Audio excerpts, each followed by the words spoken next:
Aussie style mint sauce is super easy to make and super delicious as well. In fact, it's so easy to make that you can make it up fresh each time you want to use some, or you can preserve it up in bottles like I've done here. So join me today as we learn how to make this delicious Aussie style mint sauce.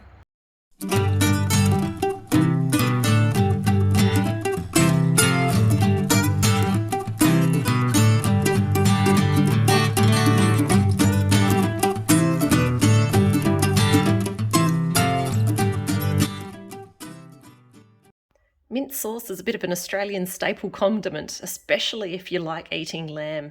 And we like eating lamb around here, and that means that I've got a bit of a problem, and that's that I've only got this one last jar of mint sauce in my preserves cupboard. So today I'm going to make a few more jars and pop them in here so that whenever we're having lamb and want some mint sauce, I've got plenty on hand. We're going to keep this one super simple today, and that's because the mint sauce recipe I use for canning is a really easy one. It really is just mint leaves, also some vinegar, salt and sugar. And to make the whole process nice and easy, I like to use a blender. We're also going to keep the preserving part of today super simple as well, and that's why I've got this big pot out here.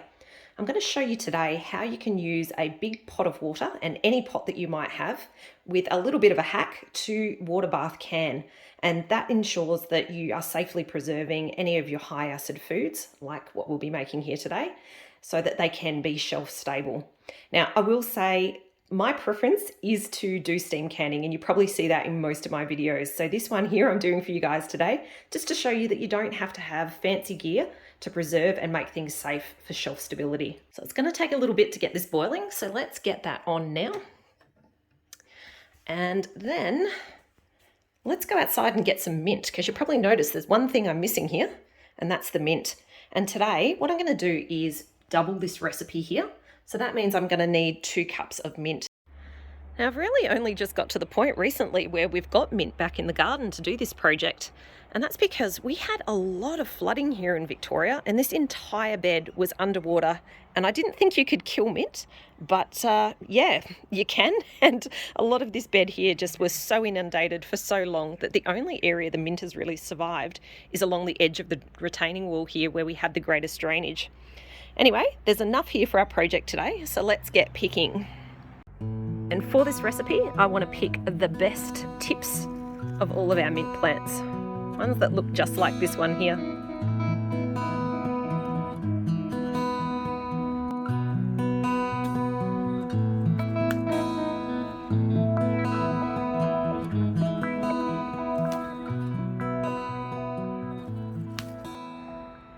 Alrighty, there's my 2 cups worth of mint. Now this isn't particularly loose in here, but I also haven't really squished and packed it down too much. And from experience, just kind of this type of packing at the 2 cup mark is what I'm looking for. And it's important that you don't get too much mint when you make this recipe, because mint is a low acid food. So there is some ratios that we're trying to get here to ensure that in the jar we end up with a high acid product. And that's one that can be water bathed. If anything's low acid, it's actually got to be pressure canned instead. But we're adding a lot of vinegar to this, which is what makes it a nice, safe recipe. Now, with herbs, there can be a really big difference in how you pack and interpret 2 cups. You're not looking at kind of crushing this up, blending it up, and then measuring 2 cups worth. That would obviously really throw out the ratios for something like this. So anyway, here's our 2 cups. Let's head back inside and start making up our mint sauce. So those ratios I was talking about outside really only matter if you're making a preserved version of this mint sauce that you want to be shelf stable. Of course, if you're doing the fresh version of this, you can put in any amount you want of your mint. And the other thing that also isn't as important is the vinegar that you use. So I've got a separate video on vinegars and canning and the importance of having the right strength of vinegars, which is pretty much anything over 5%. And that's why I'm going to use this one today for our canning. However, if you're just doing a fresh preserve, I actually prefer this one here. And this is just a basic brown vinegar, and I find that imparts one of the best flavors. That or even an apple cider vinegar can be really nice as well.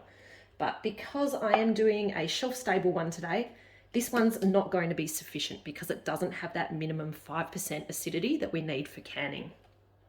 Anyway, if you want to know more about that, go and check out the other video. Given these mint leaves just came straight out of the garden, I'm going to take them over to the sink and give them a really good wash. Now they're all washed, they can go straight into this blender here. And the blender is what makes this recipe super easy. Because instead of having to bother with any fine dicing or chopping, we let the blender do the job for us. Next, we're going to pop in our vinegar. So again, we're using the double strength. This one here is 8%, so that's actually greater than that 5% acidity that we were talking about before.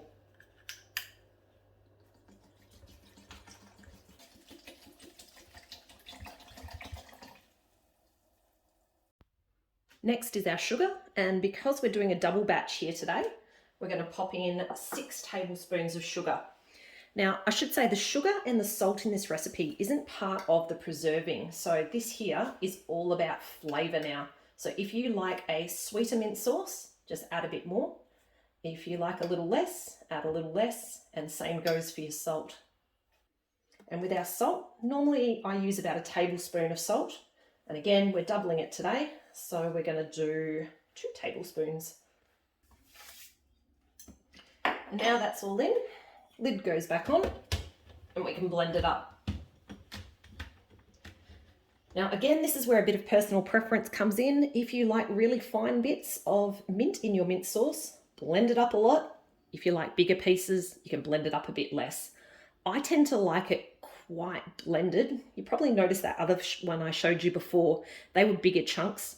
I did that last time. I think it looks prettier in the jar, but it really doesn't impart as much flavour. So I'm going to let this one go a little bit more today.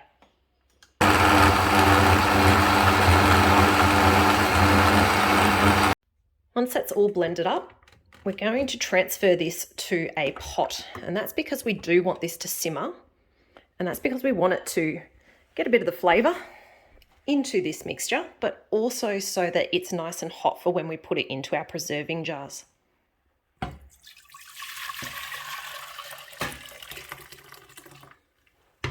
Don't forget to get all that yummy mint in. This is now going to slowly simmer over the next 20 minutes, and it's going to impart all that wonderful mint flavour into that vinegary liquid over that time.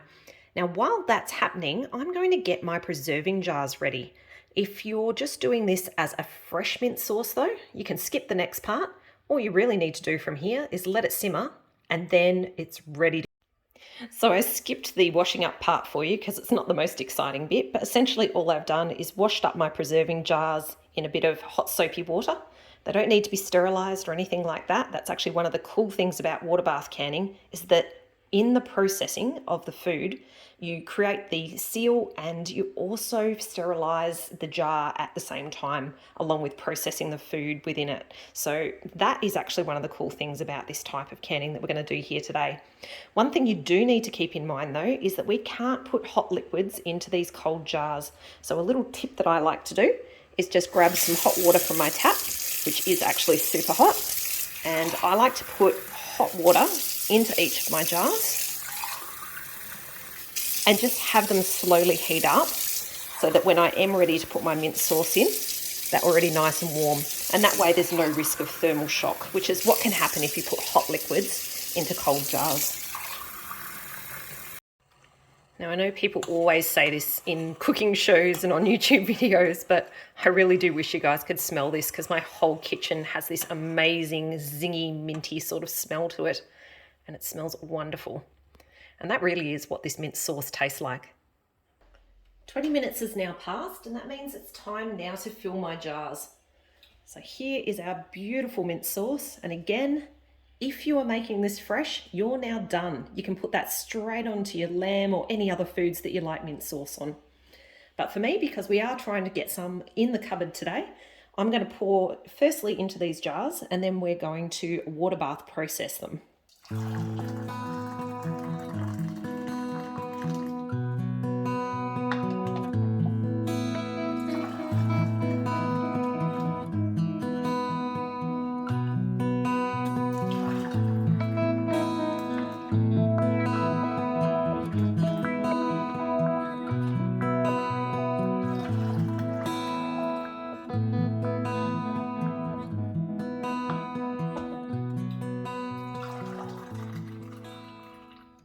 wondering how far to fill up these jars. And for this particular recipe, we need a 1/2 inch of headspace. And the headspace is basically the area from the top of your food that you've filled to the very top of the jar. So to measure that, we use this tool here, which is called a headspace tool. Over time, you'll probably get used to eyeballing it as well. But this little mark here is our 1/2 inch mark. We basically just measure to make sure that that's the headspace that we've got in this jar, which we have perfectly for this one here. Now, the other thing that's really important is to wipe down the tops of your jars. So I'm going to get a bit of paper towel now, and I'm going to wipe down the tops. The reason for that is if you've got any food on the top, it could stop the seal from happening properly, because what we're going to do is actually use one of these lids here. We're going to sit that on top, and then that's going to be processed. So you don't want anything to kind of get stuck between this seal and this bit of the glass here. So I just use a bit of paper towel normally and use that to give them all a bit of a wipe down. Tea towel also does the same thing. Whoop. You'll hear me say whoop a lot in videos. I've noticed that a lot since I've started doing this YouTube thing. Apparently there's a lot of whoops in my kitchen. All right.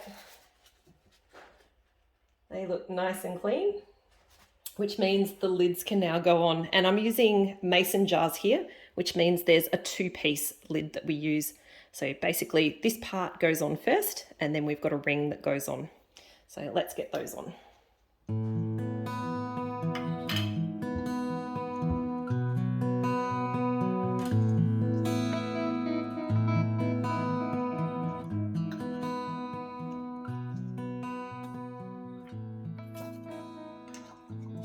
Another whoop. In terms of how tight, you just want to make these finger tight.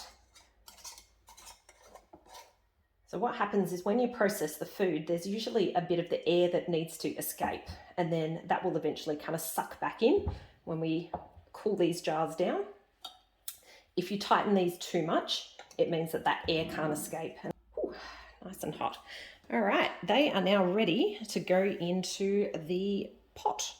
But firstly, before we pop them in the pot, I need to show you that little hack that I was telling you about earlier so that you can use any pot as a water bath canner. All right, let's take the lid off and have a closer look at what is going on inside this pot. And the hack is something that everyone at home will have. It is just a tea towel. With water bath canning, you need to make sure that you're not putting your jars directly on the bottom of your pot. That's where you tend to get a lot of breakages if you do that. Now, if you've got a little rack that you can use, that is actually perfect, but many of us don't have a rack that'll fit with just any old pot at home. So if you don't, just using a tea towel will lift those jars off the bottom of the pot and just give it a little bit of protection against any potential breaking from that extreme heat that you can get from underneath, but also just from that bouncing that the jars will do onto the bottom of the pot. So there you go, guys. There's my secret. If you don't have the right stuff, it's not the end of the world. You can use things that you do have at home. Alrighty, time to get these jars in. Now, you've probably noticed the water I have here is hot, and the jars were hot, and the liquid we put inside them was hot as well. And again, that's all really purposeful to avoid that thermal shock that I was telling you about earlier. Right. Let's get them all in. And then what we'll do is make sure that our water level is correct in this pot. And that's another thing that is super important. You do actually need to make sure that all of your jars are completely submerged. Usually the instructions are that they're submerged by about 1 inch of water. So you want, 2-3 centimeters of water over the top. Now, the reason you want to have enough water over the top is so that when this comes to a rolling boil, you've got all that hot water all the way around your jars. And that means that the entire jar will come up to that temperature that you want so that it is safely processed. All right, let's get this cranked right back up. And then once it starts boiling, that's when we start our processing time. So to help it get to that, I'm just going to pop the lid back on. can hear that now bubbling away, so that means it's time to take the lid off. And the other thing that I'm going to do now is actually start my timer.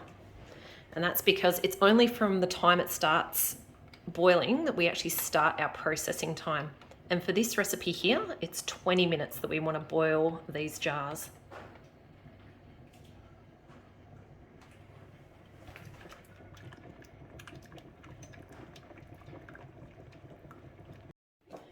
Alrighty, that's time.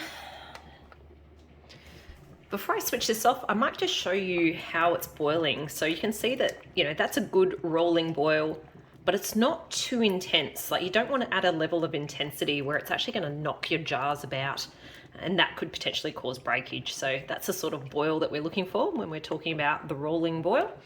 Anyway, let's turn it off because that is 20 minutes now.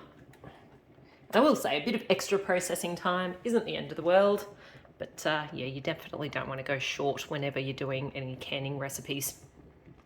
Now, I'm not going to do anything with that just yet. When you're doing this type of preserving, you want to just leave it for about 5 minutes. So just let the boiling die down, leave your jars for about 5 minutes, and it's then that you actually want to take your jars out of the water. So these jars have now had a good 5 minutes to sit in our pot of boiling water, and that now means it's time to pull them out. Now remember, they are going to be super hot, so something like these tongs is a really good tool just to keep you safe. They basically grab the jar kind of around the side and lip and allow you to pull it out without getting burned. Now remember, these jars are going to be really, really hot, so they do have the potential to scald whatever you put them on, and that's why I like to use these little wooden chopping blocks. You can also put it on a tea towel as well. In the past, I had put them on one of my old counters, and that had actually scored kind of a bit of a round circle into it. So if you don't want to avoid that, make sure you pop it on top of something that can deal with that really super hot jar.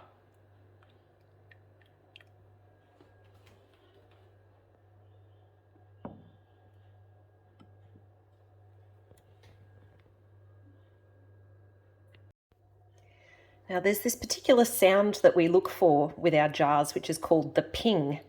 And that's kind of a sign that your jar top is kind of indenting a bit under that pressure and creating that seal that we're looking for. So hopefully we can hear one of those pings happen in a second.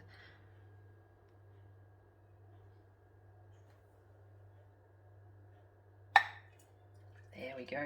That's the ping. And that means that lid, there's another one, it's kind of indented down a little bit in the middle. You particularly get that with these button top type lids. Ball jars, 4 jars, those types of lids do this. And yeah, that means that we've got that pressure change and the seal created. All right, so from here, all we do is just leave these sitting on the bench for the next 24 hours. I won't touch these now until tomorrow. And it's actually really important to be patient at this stage. When I showed you those lids earlier, on the underside, you probably noticed that there was a bit of a rubbery sort of material around the outside, and that's what connects with the actual glass. At this stage, because that's really hot, that's still going to be really malleable. And at this point in time, if you disturb these too much, you can actually break that seal. So you want to let these completely cool, and that's why we leave them for 24 hours before touching them again. Hopefully this video gives you the confidence to give Aussie style mint sauce a bit of a go. As you can see, it is so simple that you can do it fresh and use it straight away on your meats at home. Or if you want to do a batch like we've got here to put in your cupboard, hopefully that hack that I showed you of using any pot at home with a tea towel for your water bath canning helps you to create some mint sauce like this that is also safe and shelf stable. Thanks a bunch for joining me today, and catch you later.